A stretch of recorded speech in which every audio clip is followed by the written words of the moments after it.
Nací en Cuba en 1982. La generación anterior a la mía tenía nombres inspirados en la cultura soviética. Estaban de moda los cosmonautas, Yuri, Alexei, incluso Laika. Cuando nuestros padres se cansaron de eso, empezaron a ponernos los nombres que escuchaban en las películas estadounidenses. Yo tuve suerte, me pusieron Junior, pero tuve amigos llamados Danger, peligro, incluso Usnavi, US Navy, como la Marina de los Estados Unidos. En Cuba hice teatro durante más de 20 años.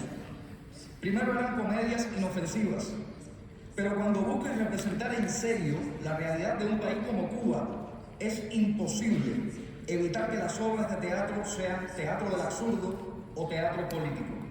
Y yo terminé haciendo teatro político. Creo que mis padres debieron nombrarme Danger. Mis maestros vivían en pánico con cada una de mis obras, pero me enseñaron un truco. Mientras hablaran mis personajes y no yo, tenía una coartada. Mientras todo sonara a metáfora o alegoría, estaba más o menos a salvo. De ese modo sobreviví un tiempo. En una obra llamada Sangre mencionaba a los presos políticos. En otra llamada Semen criticaba el adoctrinamiento de la educación en las escuelas. En Pasaporte hablaba del éxodo de jóvenes huyendo del país. Los dramaturgos de mi generación descubrimos que los funcionarios encargados de practicar la censura solo estaban entrenados en detectar metáforas. Pero cuando las obras atacaban directamente al régimen, se sentían un poco perdidos. Se preguntaban qué habrá querido decir. Entonces llegó mi obra más polémica y más política de todas, Jacuzzi, donde ya no era un personaje quien se declaraba en contra de la revolución, era yo mismo. El personaje no se llamaba José o Pedro, se llamaba Junior. Crucé la línea roja y la crucé para siempre. Hasta ese momento era solo un escritor incómodo, vigilado, sí, con la seguridad del Estado respirándome en el cuello, sí, pero hasta ese momento era algo que ellos creían poder controlar. Porque el teatro es algo que ocurre en espacios pequeños y cerrados. El 27 de noviembre de 2020, los artistas salimos a la calle. Nos plantamos frente al Ministerio de Cultura en La Habana.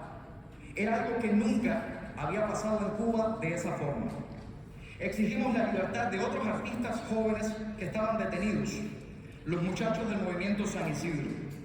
Exigimos el fin de la censura, el fin de la represión y el inicio de un diálogo pacífico para encontrar una salida democrática y soberana ante un régimen impopular y agotado. Ese día fue hermosamente ingenuo. Creíamos de verdad que podíamos cambiar el país donde nacimos con canciones y con poemas.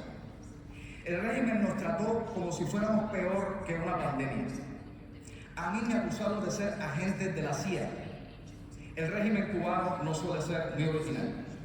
Ninguna dictadura suele ser muy original. 6 meses después, el 11 de julio de 2021, cientos de miles de cubanos salieron a protestar en las calles. Cantaban patria y vida, en lugar de patria o muerte, la consigna oficial. El presidente del país, Miguel Díaz-Canel, dio una orden de combate contra su propio pueblo. Nos cayeron a golpes. Un joven murió, recibió un tiro por la espalda de la policía armada.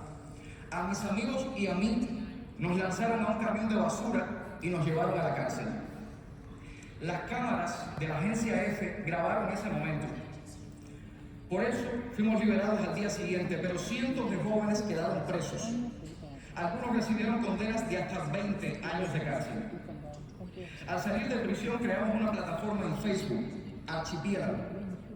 Queríamos demostrar que Cuba es algo más que una isla, que es plural, diversa y que todos tenemos derecho a soñar nuestro futuro. Pedimos permiso para marchar pacíficamente con esto, con flores blancas, pero nunca lo permitieron. Mi casa fue rodeada. Me cortaron el teléfono y el internet. Decapitaron palomas frente a mi puerta. Bloquearon las ventanas con banderas. Amenazaron a mi esposa y a mi suegra. A mí me aseguraron una condena de 27 años de cárcel. Tuve que salir del país. Vine a España con mi esposa. No fui el Mesías que muchos esperaban. Fui más bien Jonás. Y fui tragado por un gran pez llamado exilio. El régimen cubano intenta hacernos creer que cuando nos vamos, desaparecemos. En Cuba quedó mi hijo, mi único hijo. No lo he podido ver desde que salí. Medía 1,5 metros y ahora mide más de 6 pies y tiene la sombra de un bigote. Mi padre murió hace un año dentro de Cuba. Tampoco pude despedirme de él. Pero no soy el único al que le ha pasado. No he venido aquí a victimizarme. He tenido suerte, mucha suerte. Estoy vivo y soy libre. Por eso prefiero hablar de los que siguen dentro de Cuba, atrapados en el vientre de un pez mucho más oscuro y mucho más amargo.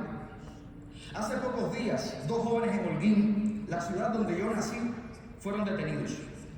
También los acusan de trabajar para la CIA. ¿Hay alguien de la CIA en esta sala? Cuando todos los que hemos sido acusados en Cuba de trabajar para la CIA cobremos, el PIB de Cuba será mayor que el de Suiza, porque a todos nos acusan de ser de la CIA.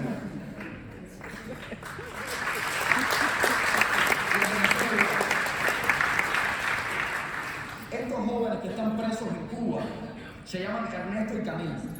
Su crimen, su terrible crimen, fue tener un canal en YouTube llamado El Cuartico. Hablaban de libertad y de democracia, 2 palabras consideradas subversivas en Cuba. Tenían además más seguidores que el presidente del país, aunque eso no es un mérito. Cualquiera en Cuba tiene más seguidores que Miguel Díaz-Canel, que llegó a la presidencia con un solo voto, el único voto que importa en Cuba, el voto de Raúl Castro. El régimen prefiere hablar de otras 2 palabras, soberanía y antiimperialismo. Las repiten muchísimo. Curiosamente, esas palabras no aparecieron en 1968, cuando los tanques soviéticos aplastaron la primavera de Praga. Tampoco aparecieron cuando Rusia invadió Ucrania en 2022. Cuba es campeona olímpica en gimnasia moral. Unas veces invadir está mal, otras veces es una operación militar especial. Hoy se habla mucho de Cuba. La presidenta de México dice que teme una crisis humanitaria. Ahora, los últimos 5 años que fueron normales. En Cuba muere cada año el triple de personas que en República Dominicana, un país de tamaño similar. Más de 1,5 millones de personas han tenido que escapar de la isla desde 2021. El régimen dice que no huyen por problemas políticos, pero no hay nada más político que el hambre. Cuba no está al borde de una crisis humanitaria. Cuba vive en una crisis humanitaria crónica. Nos dicen a menudo, ojalá puedan salir de esto por ustedes mismos. Pero somos rehenes. Y los rehenes no se liberan solos. Eso solo ocurre en las películas. Yo no vengo a pedir invasiones, nunca he empuñado un arma. Mi hijo está dentro de Cuba y temo por él. Pero la comunidad internacional debe entender que la inacción también mata. Que mirar hacia otro lado es tomar partido. Que es la hora de apoyar en Cuba a la gente y no al régimen, no al gobierno, no a la dictadura.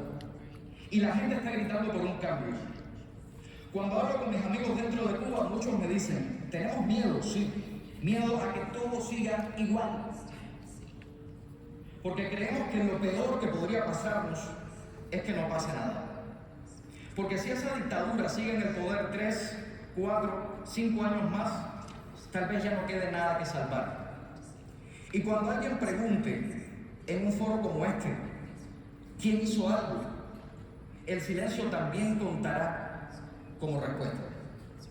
Thank you very much.